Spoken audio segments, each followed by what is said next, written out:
Black सी का total area 4,36,400 square kilometre है और मैक्सिमम डेप्थ 2212 मीटर है। ये समंदर सिर्फ पानी का टुकड़ा नहीं बल्कि बहुत सारी कंट्रीज के लिए काफ़ी अहमियत रखता है, जो यूरोप और एशिया के बीच में पाया जाता है। ब्लैक सी सिर्फ मौजूदा सेंचुरी में ही नहीं बल्कि हज़ारों साल से कई एम्पायर्स की लाइफ लाइन रहा है। एंशिएंट ग्रीक से लेकर ऑटोमन एम्पायर तक और आज की सुपर पावर्स यानी रशिया और नेटो के लिए भी काफ़ी इम्पोर्टेंट है।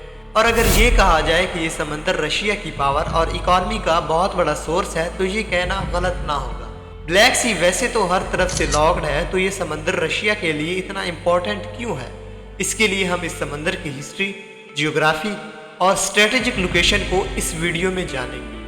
अगर हम ब्लैक सी की जियोग्राफिकल लोकेशन की बात करें तो अटलांटिक ओशन का ये मामूली सा समंदर यूरोप के साउथ ईस्टर्न में पाया जाता है। ये समंदर पहाड़ों में भी घिरा हुआ है। जियोग्राफिकली ये समंदर साउथ कुसेसस माउंटेन्स के ईस्ट और क्रीमियन माउंटेन्स के नॉर्थ में पाया जाता है। ब्लैक सी मुकम्मल तौर पर 6 कंट्रीज में घिरा हुआ है। इसके नॉर्थ में यूक्रेन और रशिया है, ईस्ट में जॉर्जिया, साउथ में टर्की, जबकि वेस्ट में रोमानिया और बल्गारिया है। इन तमाम कंट्रीज का बॉर्डर इसी समंदर के साथ अटैच होने की वजह से तमाम कंट्रीज एक्सपोर्ट और इंपोर्ट के लिए इसी समंदर का यूज़ करते हैं। 700 मीटर बॉस्फोरस स्ट्रेट्स ब्लैक सी को बाकी तमाम दुनिया से मिलाने का बहुत बड़ा सोर्स है। इसी स्ट्रेट्स के जरिए तमाम शिप्स मार्मरा सी और फिर डार्डेनेल्स को क्रॉस करने के बाद मेडिटेरेनियन सी में निकल जाती हैं। ये दोनों वैसे तो ब्लैक सी को बाकी दुनिया से कनेक्ट करते हैं, मगर इनका कंट्रोल टर्की के पास है, इसलिए टर्की की जियोग्राफिकल लोकेशन भी बहुत ज़्यादा इम्पोर्टेंट है।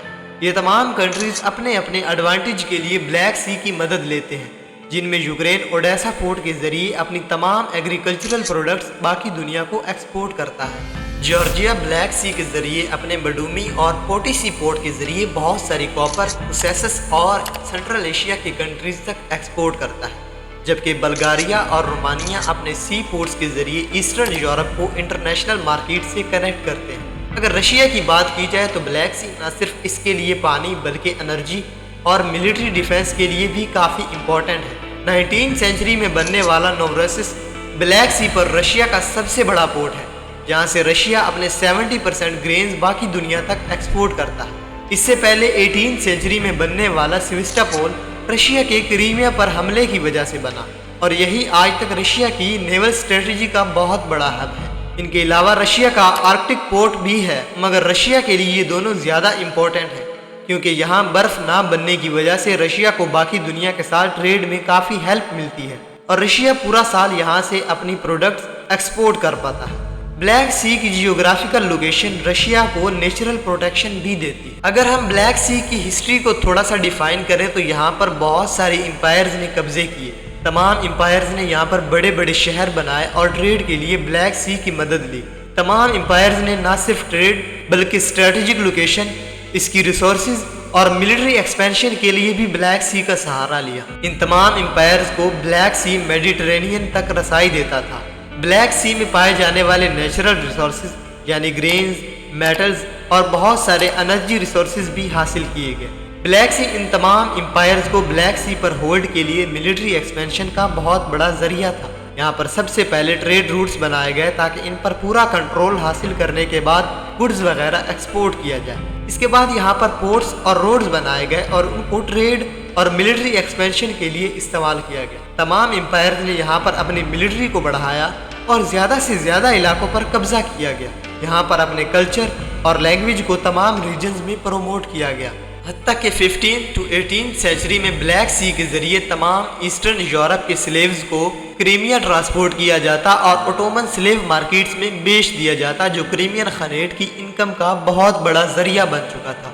सबसे पहले 8वीं सेंचुरी में यहाँ पर एंशिएंट ग्रीक्स आए, जिन्होंने बहुत सारी कॉलोनीज बनाई और ट्रेड के लिए ब्लैक सी की मदद ली। बाइजेंटियम जैसे बड़े बड़े शहर बनाए गए, जिसे आज के दौर में इस्तांबुल भी कहा जाता है। बाइजेंटियम के बनने के बाद यहाँ का कंट्रोल हासिल किया गया और खूब ट्रेड के बाद बहुत सारे इलाकों पर फैल गया। सीथिया यानी आज के यूक्रेन पर कब्जा किया गया और बहुत सारे ग्रेन्स को बाकी दुनिया तक एक्सपोर्ट किया गया।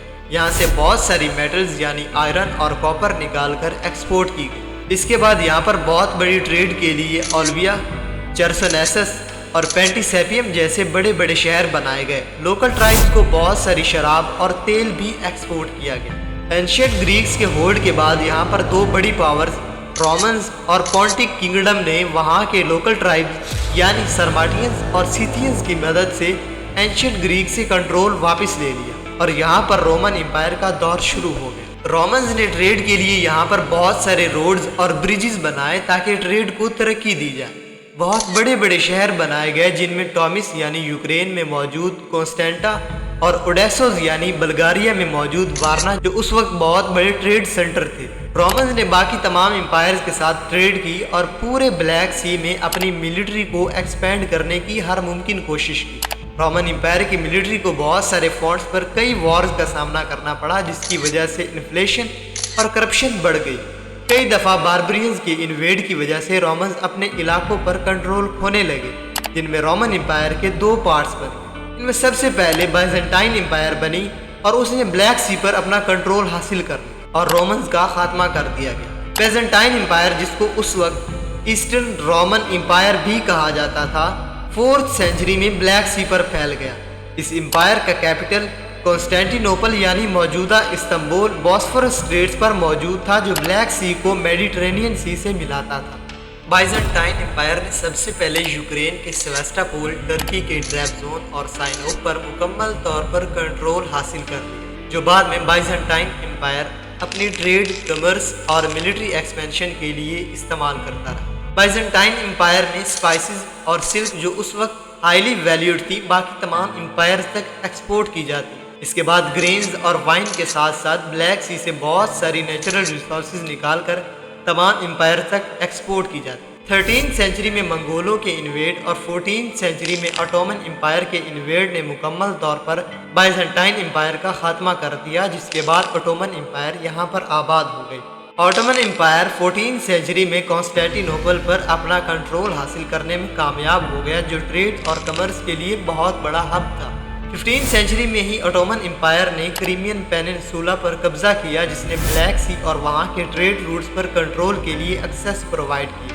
اس کے بعد 1461 میں ٹریبیزونڈ پر کنٹرول حاصل کر لیا گیا جو بہت امپورٹنٹ پورٹ سٹی تھی۔ آٹومن امپائر نے بہت ساری روڈز اور بریجز بنا کر تمام امپائرز کے ساتھ ٹریڈ نیٹ ورک بڑھایا جس میں بہت ساری گرینز، میٹلز، منرلز باقی تمام امپائرز تک ایکسپورٹ کی گئی۔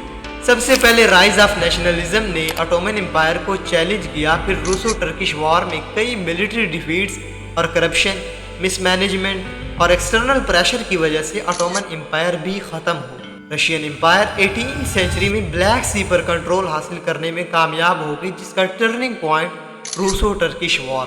1774 میں کوچک کینارجی ٹریٹی ہوا جس میں رشیا نے کرچ اسٹریٹ پر کنٹرول حاصل کر لیا۔ رشیا نے 1783 میں کریمیا پر قبضہ کر لیا جس کا پرپز صرف اور صرف اسٹریٹجک لوکیشن حاصل کرنا تھا۔ 19 سینچری میں رشیا نے آٹومن امپائر کے ساتھ بہت ساری وارز لڑی جس میں سین سٹیفانو ٹریٹی کے مطابق رشیا کو وہاں اپنا کنٹرول حاصل ہو گیا اور بٹوم پورٹ پر بھی آسانی سے کنٹرول حاصل کر لیا گیا۔